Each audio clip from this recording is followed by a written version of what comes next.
When it comes to competitive Yu-Gi-Oh, the hot word of the format has been diversity, and how the current competitive environment is so diverse. Hmm, I wonder if this is really true. Overall, the issue of diversity in competitive Yu-Gi-Oh is an interesting one. For realistically, in my opinion, I think that a significant amount of this enthusiasm from commentators that are championing the idea of diversity in the current environment is born from almost a form of tier zero fatigue due to the fact that the game has left a tier zero format for the first time in almost a year, first with Zodiacs and then with Spirals. It is understandable that now, in a format where one deck is not snatching 25 plus tops per major event, numerous individuals believe that the format is quote unquote diverse. It would be akin to giving beef tripe to a starving man, and that man professing the tripe to be some of the best food he has ever eaten. Before even discussing the nature of diversity, it is important to define exactly what diversity is in competitive Yu Gi Oh! And in that lies probably the most interesting question. In some respects, this issue is akin to MVPs in sports, where there are dueling definitions. First, MVP is taken literally, where it should be awarded to the player that is the most valuable to his team's overall performance, to a reasonable level of overall team performance. For example, giving an MVP to a team that doesn't finish with enough wins to qualify for that given sports playoff system, that doesn't really make a lot of sense. In the era of sabermetrics, those who favor sabermetrics would simply argue that the player with the highest WAR wins above replacement for a playoff team should win the MVP, for that individual has the biggest differential between wins and losses for overall team success to a relative level. However, others seem to argue that the MVP should be awarded to the best player on one of the best teams, regardless of how directly that player may influence the team's performance.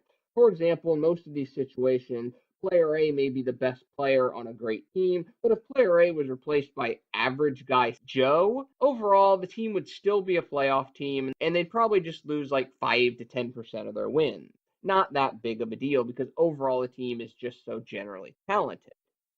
This latter definition, however, does seem to win out more often than the former. If you look at the annals of professional sports in the United States, the numerous times the MVP has fit that definition, the best player or one of the best players on one of the best teams. Now, how does this dueling definition in MVPs relate back to Yu-Gi-Oh? Well, first, it is important to look at the results from the four YCS tournaments over the course of the given format. The idea of characterizing a diverse format should largely be based on the results from these major tournaments, most notably YCSs, because it is difficult to gauge the quality of various regionals. Do you add a regional because it's big? How do you know how good the players were, or if they were, pardon the term, but just a bunch of scrubs attending the regional? The results from each tournament, typically with YCSs, you can count on the quality of the player being above average.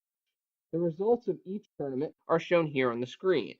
And yes, Costa Rica and Utah were included because of this premise, despite what some people would say not great attendance figures. The first major issue when looking at the results from all these YCSs as a means to suggest a diverse format is the differences in the tops at different venues.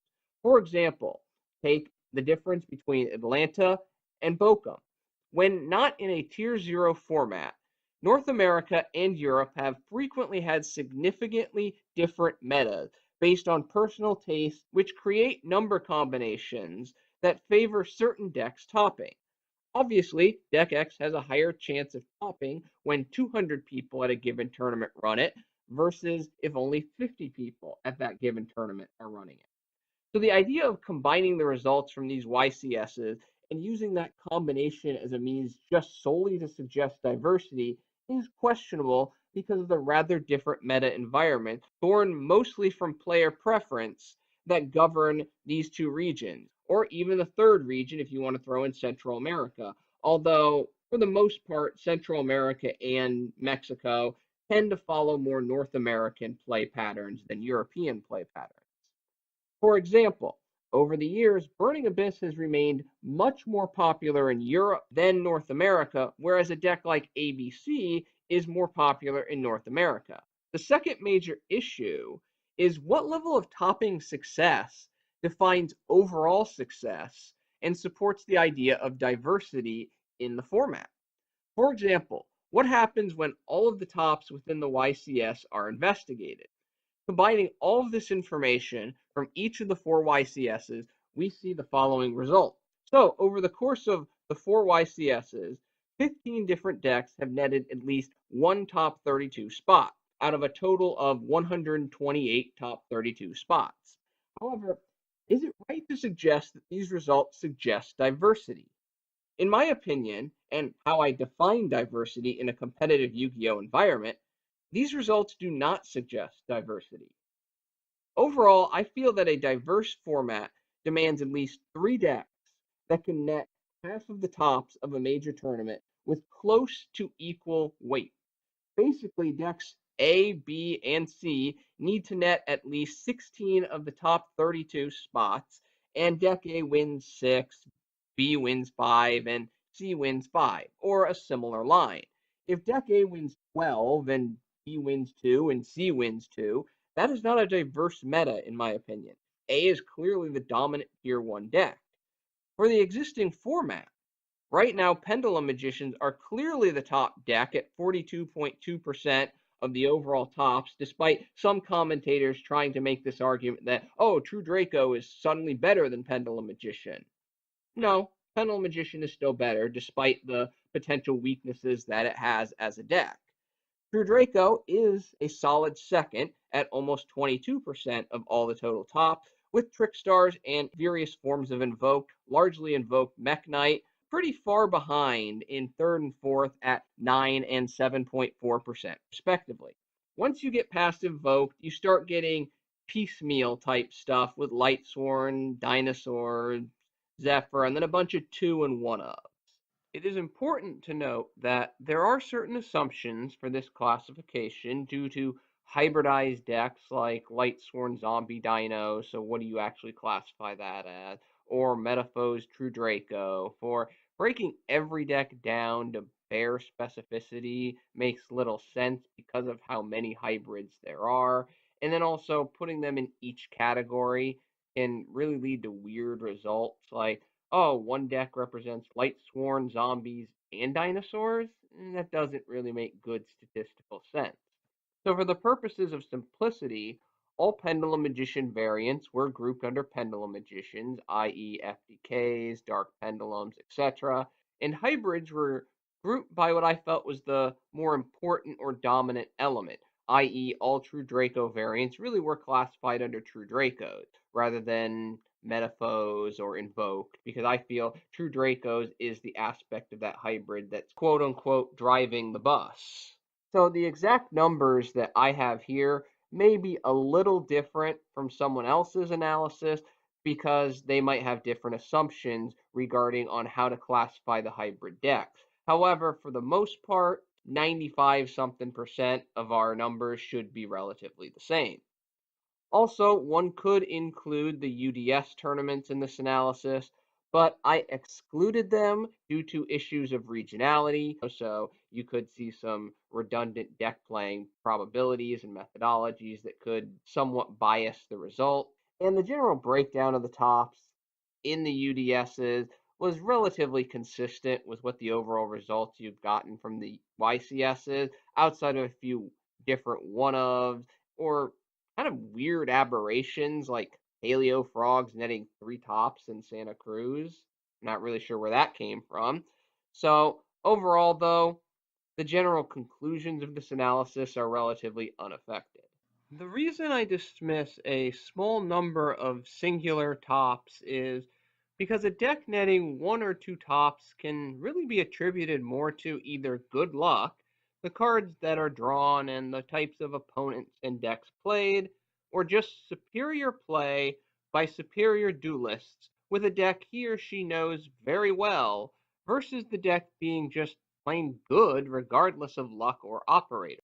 Therefore, for me, diversity demands a pool of decks that demonstrate high consistent quality that can account or compensate for factors of luck and operator player skill.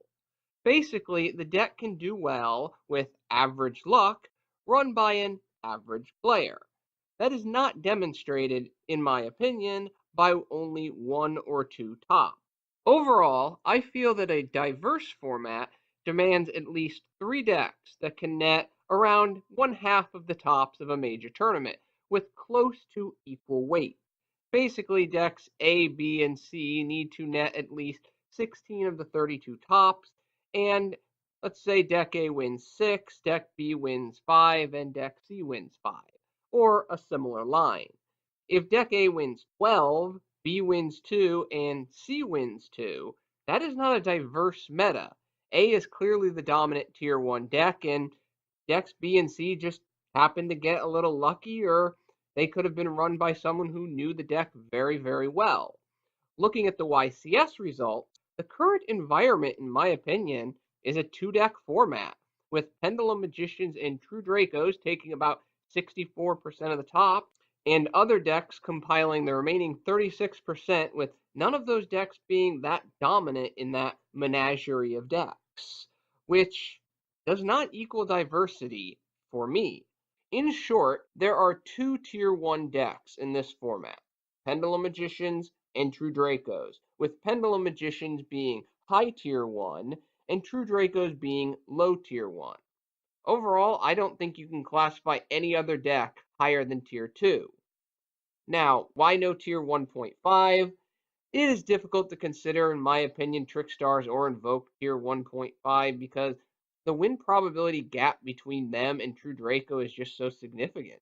Trickstars are 9.4%, True Draco 22%. You're going to say there's only a 0.5 tier difference. Granted, tier structures are incredibly subjective.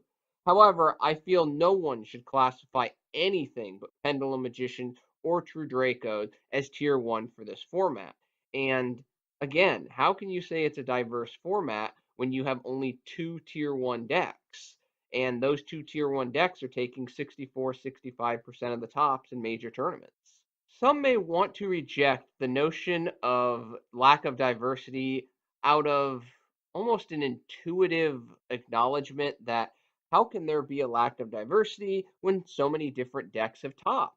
Recall for me that diversity demands a reasonable level of competitive potential, i.e., a reasonable chance of winning, not just any chance of winning. Think of it like the court system. Juries produce guilty verdicts based on reasonable doubt, not lack of or no doubt at all. Same thing here for me. You have to have a reasonable chance of winning with deck A, not some greater than zero chance. However, while I justify diversity as high consistent quality to count, others may feel that topping is all that is enough. The multiple definitions that exist for diversity in the community. So, what do you, the viewer, think about diversity in the game of Yu-Gi-Oh?